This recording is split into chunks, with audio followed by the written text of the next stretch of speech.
ওমন রমজানের ওই রোজার শেষে এলো খুশির ঈদ।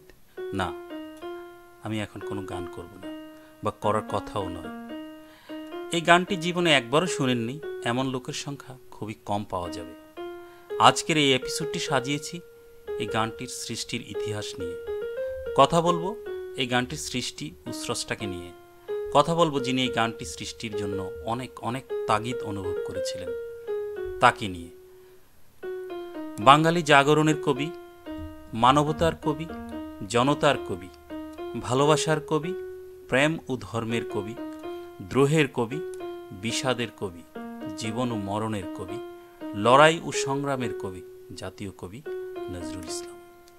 কথা বলবো শুদ্ধ সংস্কৃতি চর্চার ধারক, বাংলা ফোক গানের কম্পোজার, সিঙ্গার, ভাওয়াইয়া ও ভাটিয়ালির গানের প্রভাত পুরুষ সুর সম্রাট আব্বাস উদ্দিন আহমেদকে নিয়ে, যার ঐকান্তিক প্রচেষ্টায় রংপুর এবং কোচবিহার অঞ্চলের পল্লীগীতি ও ভাওয়াইয়াকে আমাদের সংস্কৃতির এই বিশাল ভাণ্ডারে স্থান করে দিয়েছিলেন। কবি নজরুল বা প্রিয় কাজীদা আর আব্বাস উদ্দিন দুজনের রসায়নটা যে কত মজবুত ও মধুর ছিল, তা ওমন রমজানের ওই রোজার শেষে এলো খুশির ঈদ এই গানটির সৃষ্টির ইতিহাসের দিকে ফিরে তাকালেই বোঝা যায়। এরকম দুজন মানুষের সমসাময়িক আগমনে বাংলা সংস্কৃতি শুধু সমৃদ্ধই করে নাই, সৃষ্টি করেছে অনবদ্য ইতিহাস। গত প্রায় ৯০ বছরের ইতিহাসে ঈদের দিনের এমন গান এখনও এই প্রজন্মকে কেউই উপহার দিতে পারে নাই, আর ভবিষ্যতেও পারবে কিনা তাও জানা নাই।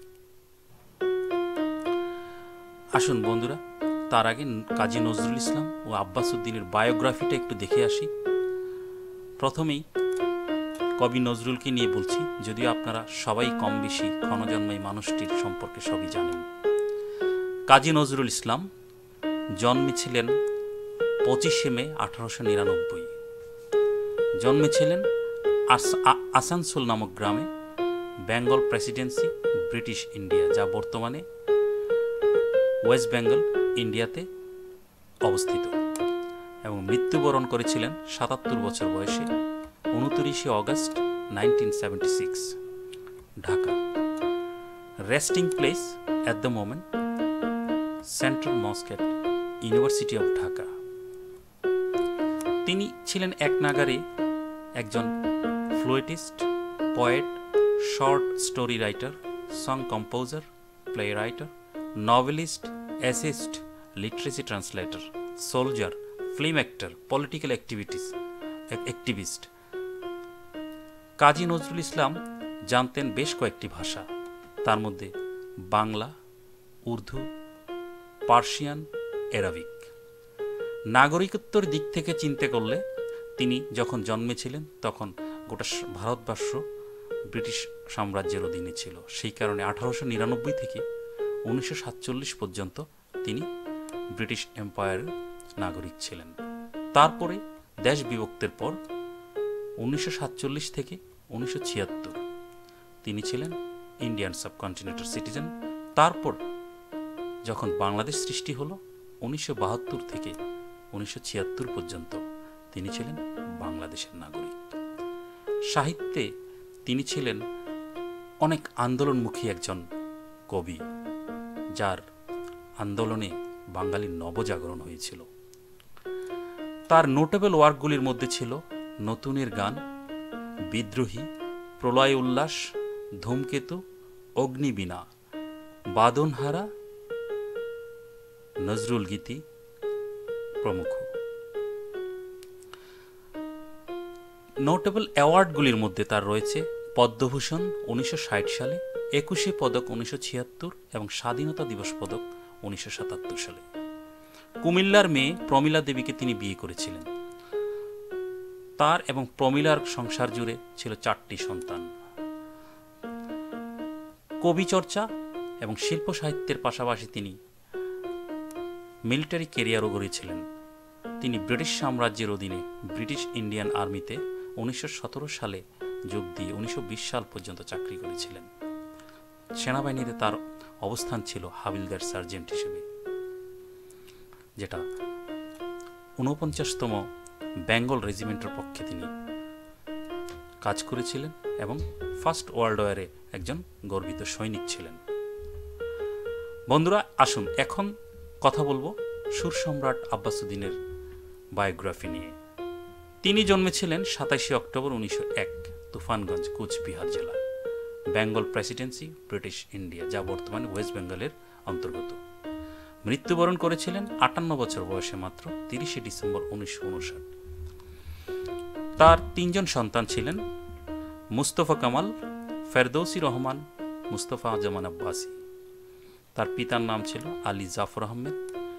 তিনি অসংখ্য পুরস্কারে ভূষিত হয়েছিলেন, তার মধ্যে প্রাইড অফ পারফরমেন্স 1960, শিল্পকলা একাডেমি অ্যাওয়ার্ড 1979 এবং স্বাধীনতা পদক 1981। তার মিউজিক্যাল ক্যারিয়ারের গৌরবোজ্জ্বল দিকগুলি ছিল তিনি ভাওয়াইয়া গানকে অনেক অনেক বেশি জনপ্রিয় করেছিলেন মানুষের মাঝে।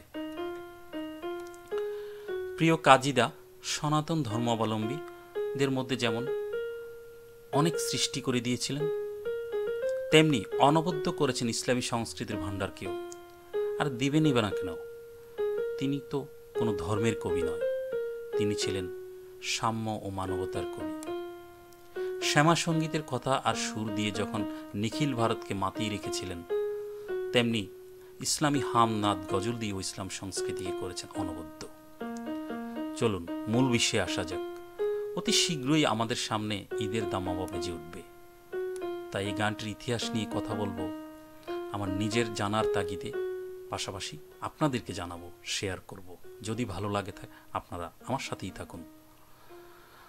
ও রমজানের ওই রোজার শেষে এলো খুশির ঈদ।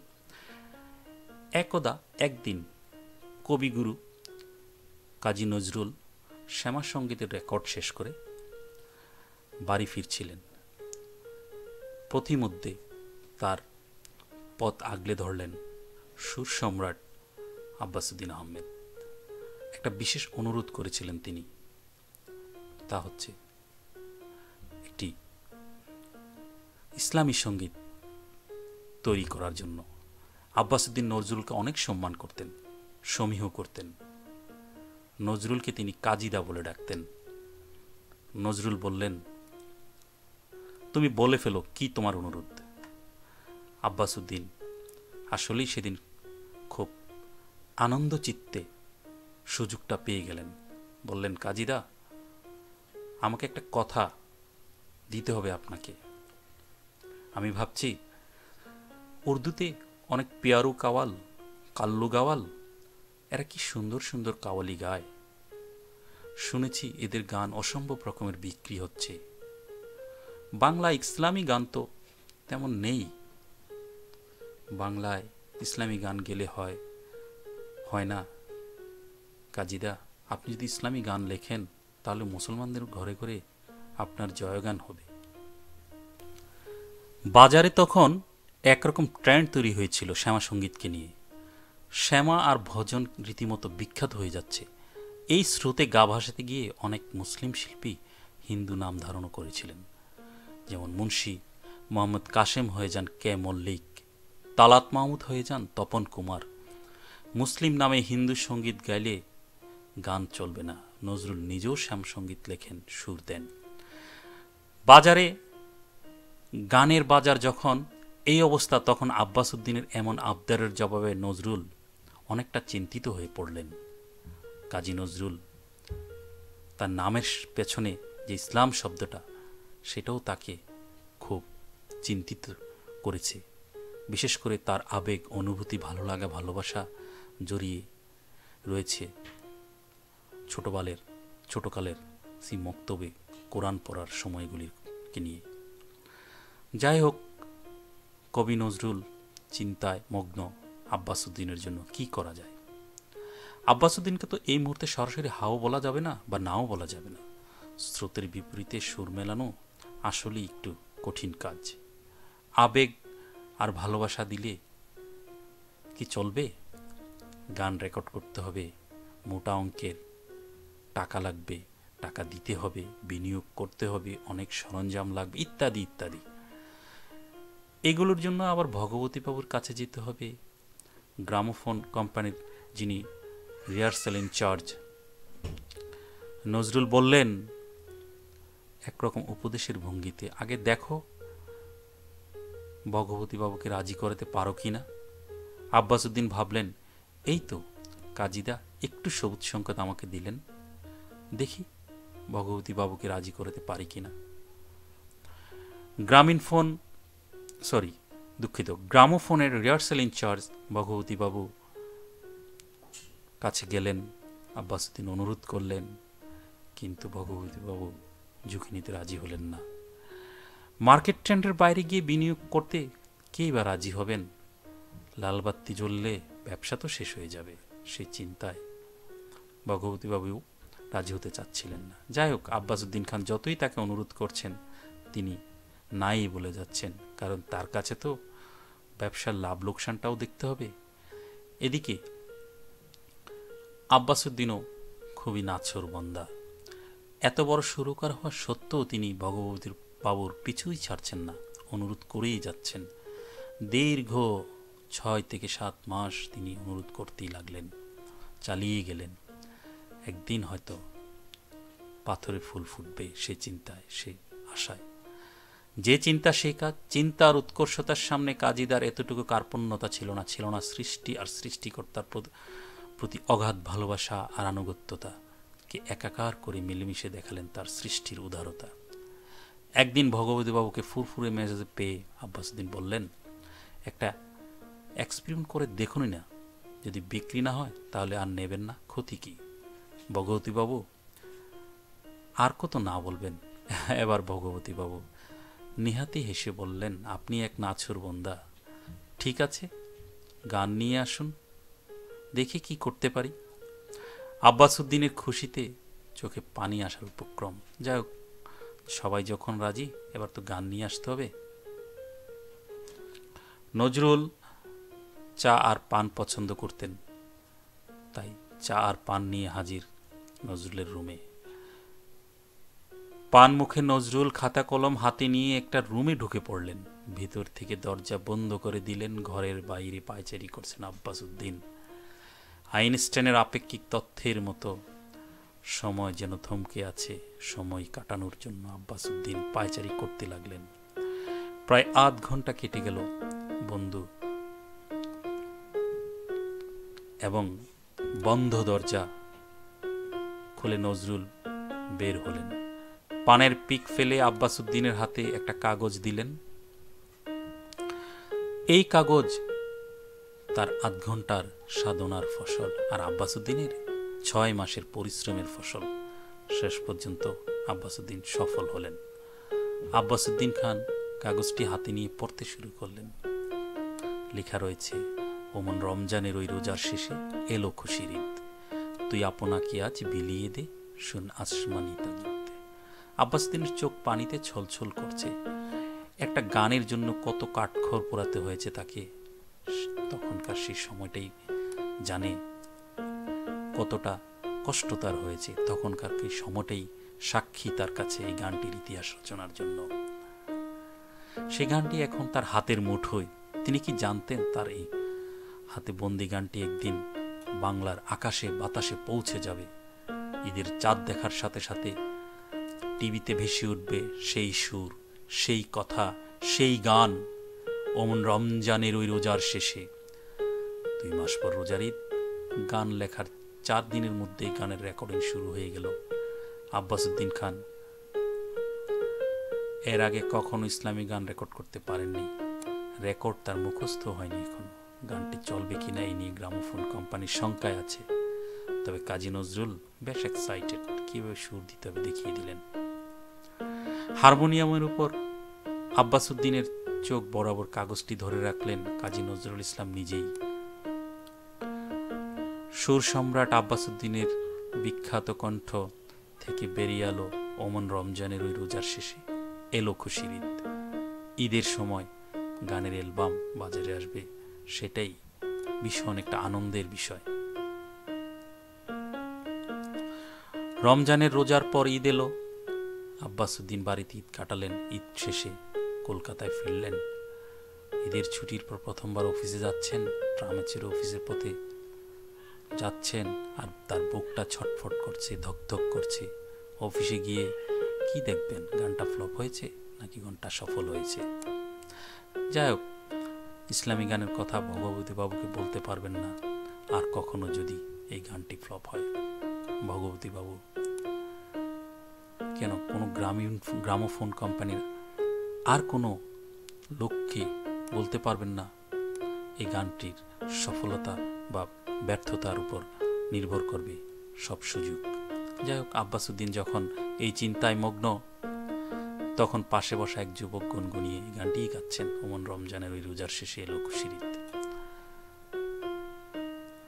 এই গানটি কোথায় শুনলেও নাকি আব্বাসউদ্দিন খান ভুল শুনছেন না তো, তিনি আবারও শুনলেন যুবকটি ওই গানটি গাইতেছেন। এবার তার মনের মধ্যে এক শীতল বাতাস বয়ে গেল। অফিসে ফিরে বিকেলে যখন ঘরের মাঠে গেলেন, তখন আরেকটা দৃশ্য এবার দ্বিগুণ অবাক হলেন। কয়েকটা ছেলে দল বেঁধে মাঠে বসে আছে, তার মধ্যে একটা ছেলে গেয়ে উঠল, ওমন রমজানের ওই রোজার শেষে এলো খুশির ঈদ। আব্বাসুদ্দিন এত আনন্দ আর সইতে পারলেন না, তার সুখ ব্যথা শুরু হয়ে গেল। ছুটে গেলেন নজরুলের কাছে, গিয়ে দেখলেন নজরুল দাবা খেলছেন। তিনি দাবা খেলা শুরু করলে দুনিয়া ভুলে যান, আশেপাশে কি হচ্ছে তার কোনো খেয়ালই থাকে না। অথচ আব্বাসউদ্দিনের গলায় স্বর শোনার সাথে সাথে নজরুল দাবা খেলা ছেড়ে লাফিয়ে উঠে তাকে জড়িয়ে ধরলেন। নজরুল বললেন, আব্বাস, তোমার গান কি যে হিট হয়েছে! অল্প কয়েকদিনের মধ্যেই গানটির হাজার হাজার রেকর্ড বিক্রি হয়। ভগবতী বাবু দারুণ খুশি। একসময় তিনি ইসলামী সঙ্গীতের প্রস্তাবে এক বাক্যে না বলে দিয়েছিলেন, অথচ আজ তিনিই নজরুল এবং আব্বাসউদ্দিনকে বলছেন, এবার আরো কয়েকটি ইসলামী গানও গাও না। শুরু হলো নজরুলের রচনায় আর আব্বাসের কণ্ঠে ইসলামী গানের এক নতুন জাগরণ। বাজারে এবার নতুন ট্রেন্ড শুরু হলো ইসলামী সঙ্গীতের। এই ট্রেন্ড শুধু মুসলমানকে স্পর্শ করেনি, স্পর্শ করেছে প্রতিটি হিন্দু শিল্পীদেরও। একসময় মুসলিম শিল্পীরা শ্যামা সঙ্গীত গাইবার জন্য উদ্গ্রীব ছিলেন, এবার হিন্দু শিল্পীরাও ইসলামী সঙ্গীত গাইবার জন্য মুসলিম নাম ধারণ করে শুরু করলেন নতুন ট্রেন্ড। ধীরেন দাস হয়ে যান গনি মিয়া, চিত্তরায় হয়ে যান দেলোয়ার হোসেন, গিরিন চক্রবর্তী হয়ে যান সোনা মিয়া, হরিমতি হয়ে যান সাকিনা বেগম, সীতা দেবী হয়ে যান দুলি বিবি, উষারানী হয়ে যান রৌশনারা বেগম। তবে বিখ্যাত অনেক হিন্দু শিল্পী স্বনামেও নজরুল সঙ্গীত গেয়েছেন, যেমন অজয় রায়, ডক্টর অনুপ ঘোষাল, আশা ভোসলে, মনোময় ভট্টাচার্য ও রাঘব চট্টোপাধ্যায়। যাই হোক, এভাবে চলতে লাগলো।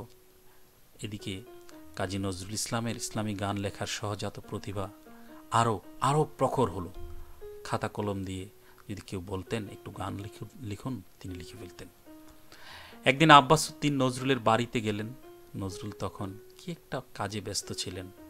আব্বাসউদ্দিনকে হাতের ইশারায় বসতে বলে আবার লেখা শুরু করলেন। ইতিমধ্যেই জোহরের আজান মসজিদ থেকে ভেসে আসলো, আল্লাহু আকবার, আল্লাহু আকবার। আব্বাসউদ্দিন বললেন, আমি নামাজ পড়ব। আর শুনুন কাজীদা, আপনার একটা গজলের জন্য এসেছি। কবি শিল্পীকে একটা পরিষ্কার জায়নামাজ দিয়ে বললেন, আগে নামাজটা পড়ে নিন। আব্বাসউদ্দিন নামাজ পড়লেন আর নজরুল খাতার মধ্যে কলম চালাতে শুরু করলেন। প্রিয় কাজীদা, যে অসামান্য ক্ষমতা, প্রতিভা, সেটা অবশ্যই অনেক আগেই প্রমাণিত হয়েছিল। তিনি যে মানবতা আর মানবিকতাকে একসাথেই মিশিয়ে সাম্যের চর্চা করেছেন জীবনভর, সেই কাজীদা এখনো সেই তার অসামান্য সৃষ্টির জন্য মানুষের মনের মণিকুঠায় রয়ে গেছেন। যাই হোক, আব্বাসউদ্দিন নামাজ শেষ হলে নজরুলকে দেখলেন তার হাতে একটা কাগজ ধরিয়ে দিতে। এই নিন আপনার গজল। হাতে কাগজটি নিয়ে তো আব্বাস তার চক্ষু চরক গাছ হয়ে গেল। এই অল্প সময়ের মধ্যে নজরুল গজল লিখে ফেলেছেন, তাও আবার তার নামাজ পড়ার দৃশ্যপট নিয়ে। কি সুন্দর কথা, কি সুন্দর সুর। কথা লিখেছেন, হে নামাজি, আমার ঘরে নামাজ পড়ো আজ, দিলাম তোমার চরণ তলে হৃদয় যায় নামাজ। তো কাজী নজরুল ইসলামের বিখ্যাত অনেক অনেক গজল, হামদ, নাত, ইসলামী গান, নজরুল গীতি রয়েছে। আমি জাস্ট কয়েকটি বিষয়, কয়েকটি গানের কলি আপনাদের সামনে উচ্চারণ করছি। তা হচ্ছে বিখ্যাতগুলির মধ্যে ত্রিভুবনের প্রিয় মোহাম্মদ এলো রে দুনিয়ায়, আইরি সাগর আকাশ বাতাস দেখবি যদি আয়। এটাও অনেক অনেক জনপ্রিয় একটি নাতে রাসূল। আরও গেয়েছেন মোহাম্মদ নাম জপেছিলি বুলবুলি তুই আগে, তাই কি রে তোর কণ্ঠের গান এমন মধুর লাগে। আরও ছিল আমি যদি আরব হতাম মদিনারি পথ, আমার বুকে হেঁটেই যেতেন নুরনবী হজরত। আরও ছিল হেরা হতে হেলে দুলে নুরানি তনু কে আসে হায়, সারা দুনিয়ার হেরেমের পর্দা খুলে যায়, সে যে আমার কামলিওয়ালা কামলিওয়ালা। গানগুলি অনেক ক্লাসিক্যাল পর্যায়ের ছিল এবং সেগুলি ক্লাসিক্যাল মর্যাদাই পেয়েছিল। অনেক অনেক প্রতিভাবান শিল্পীও এই গানগুলি গাইতে গিয়ে অনেক কষ্ট হয়েছে। গানগুলি রচনার প্রায় ৯০ বছর হয়ে গেছে, আজও মানুষ এই গানগুলিকে বাঁচিয়ে রেখেছে, গানগুলি গেয়ে যাচ্ছেন। বাংলা ইসলামী গানের যে নবজাগরণ নজরুল সূচনা করেছিলেন, যে পথ দেখিয়েছেন, পরবর্তীতে সেই পথের পথিক হয়েছেন জসিমউদ্দিন, ফরুক আহমেদ, গোলাম মোস্তফা, গোলাম মোহাম্মদ, মতিউর রহমান মল্লিক ও হাল আমলের অনেক কবি। সুপ্রিয় দর্শক, আমি আজকের এই বিশেষ প্রতিবেদনটি করেছি অনেক অনেক ভালো লাগা আর ভালোবাসা থেকে। আজ আমার চ্যানেলটি বাংলা টিউব ৭১ ১,০০০কে ভিউ অতিক্রম করেছে, তাই আমি একটি বাংলা এপিসোড করার প্রয়োজনের তাগিদ মনে করেছি। আমি নিজে জেনেছি, আপনাদের সাথে শেয়ার করেছি। আমার শেয়ার করার মধ্যে যদি কোনো ভুল থেকে থাকে, আমাকে আপনারা ভবিষ্যতের অনুপ্রেরণার জন্য বিভিন্ন সাজেশন দিয়ে সহযোগিতা করবেন। আর যদি এতটুকু ভালো লেগে থাকে তাহলে অবশ্যই লাইক, শেয়ার ও সাবস্ক্রাইব করবেন। এই পুরো স্ক্রিপ্টটি আমি বিভিন্ন জায়গা থেকে সংগ্রহ করেছি, বিশেষ করে কিছু কিছু সোশ্যাল মিডিয়া থেকে। তবে এই স্ক্রিপ্টটি তৈরি করতে গিয়ে যে বইগুলিকে আমি সহযোগিতা হিসেবে কাজ করেছি, সেটা আব্বাস উদ্দিনের আত্মজীবনী, দিনলিপি ও আমার শিল্পী জীবনের কথা, তা থেকে ঋষিং বিডি, সুরের আকাশ, উজ্জ্বল নক্ষত্র, যুগান্তর, নজরুল ও ওমন রমজানুরই, রোজার শেষে শামস আরেফিনের বই, রোয়ার মিডিয়া, বাংলা ইসলামী গান, বিভিন্ন আরও কিছু রেফারেন্স এবং বই থেকে। এই ছিল বাংলা টিউব ৭১-এর আজকের বিশেষ প্রতিবেদন ১,০০০ ভিউ উপলক্ষে।